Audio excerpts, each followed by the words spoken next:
Bismillahirrahmanirrahim. Assalamualaikum warahmatullahi wabarakatuh. Sahabat semua, sahabat suka sehat. Alhamdulillah ketemu lagi di malam yang berbahagia ini. Happy sekali, senang sekali hari ini. Malam ini saya bisa menyapa Bapak Ibu semua. Bagaimana kabarnya teman-teman semua? Coba mudah-mudahan sehat selalu ya dan berkah rezekinya. Bapak Ibu semua, teman-teman semua, di video kali ini kita akan sedikit lebih ngobrol tentang apa sih yang terjadi setelah tubuh kita dipijat. Kok ada perubahan ya? Tiba-tiba habis dipijat kok berasa enakan, berasa enteng, bahkan berasa seger. Kenapa itu bisa terjadi? Apakah itu hanya sekedar mitos, atau cuma perasaan aja, atau sugesti aja, atau memang benar-benar terjadi? Nah, di malam hari ini kita akan ngobrol santai teman-teman semua, Bapak Ibu, tentang kenapa itu semua bisa terjadi. Sebenarnya kita bisa pahami semua itu dengan hal yang simpel dan sederhana tentunya. Ketika tubuh kita dipijat, apa yang terjadi? Yang pertama, teman-teman, otot kita yang tadinya kaku, yang tadinya tegang, menjadi rileks. Kan otot kita tuh dipagi ya di setiap hari. Duduk begini, atau Anda mengetik mungkin, atau kalau guru ngajar, atau kalau Anda seorang pekerja karyawan, misalkan bolak-balik ke kantor dan lain-lain, kan itu semua membutuhkan tenaga, membutuhkan fisik, membutuhkan otot. Ketika setiap hari kita beraktivitas, bekerja, bahkan kita tidak bekerja di rumah aja, dari tempat tidur ke ruang tengah, dari ruang tengah ke kamar mandi, ataupun ke dapur, itu semua menggunakan otot.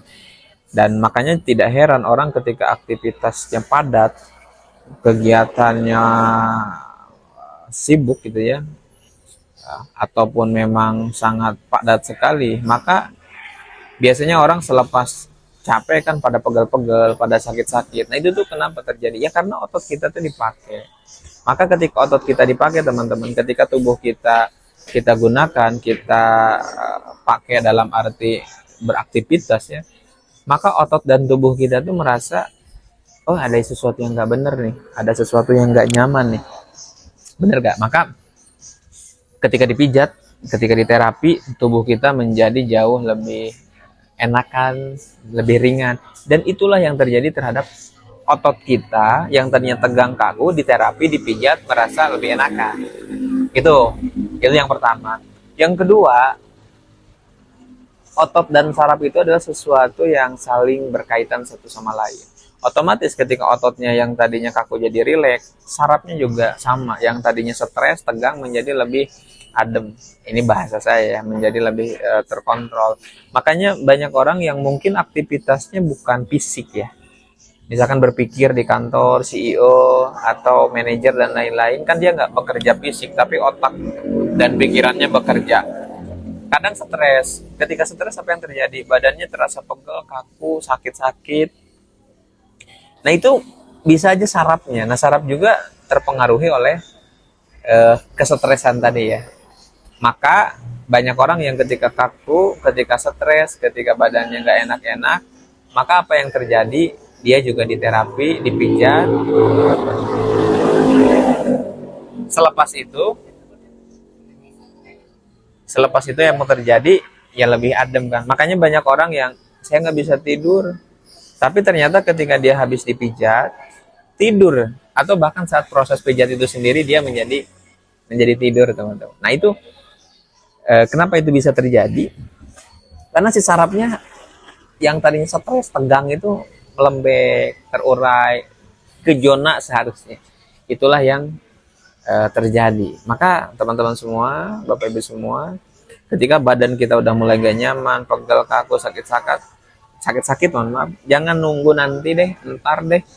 Apalagi tubuhnya udah ngasih sinyal, ayo, badannya udah mulai gak enak, udah mulai pusing, pinggangnya, pundaknya, kepalanya udah mulai gak nyaman. Saran saya cobain diterapi, dipijat, karena otot dan sarafnya udah terbantu teriliskan. Nah, yang berikutnya, yang ketiga, ketika seseorang diterapi atau dipijat, maka aliran darahnya menjadi lancar. Itulah yang terjadi kepada orang-orang yang kenapa habis dipijat jadi enteng, badannya jadi seger.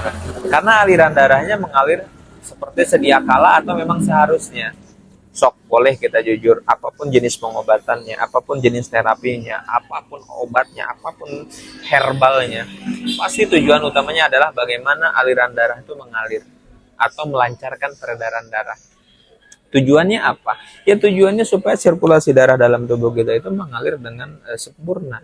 Maka cara untuk mengalirkan aliran darah kita supaya sempurna, supaya mengalir, maka adalah dengan terapi pijat salah satunya.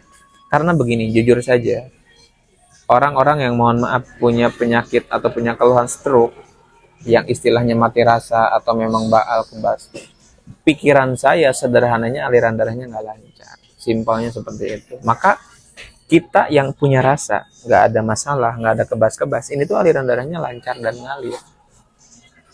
Maka jangan merasa, oh saya masih muda, saya nggak perlulah gitu-gitu. Enggak, teman-teman. Untuk menjaga aliran darah tetap mengalir dengan sempurna tadi, banyak hal yang harus kita lakukan, mulai daripada tidur yang cukup, makan yang teratur, olahraga, termasuk juga terapi tadi. Karena makanan hari ini yang kita ketahui bersama, jujur semuanya sudah paham, pasti menggunakan penyedap, pengawet, dan lain-lain. Yang itu tuh kalau jangka panjang dikonsumsi masuk ke dalam tubuh kita, itu tidak bagus.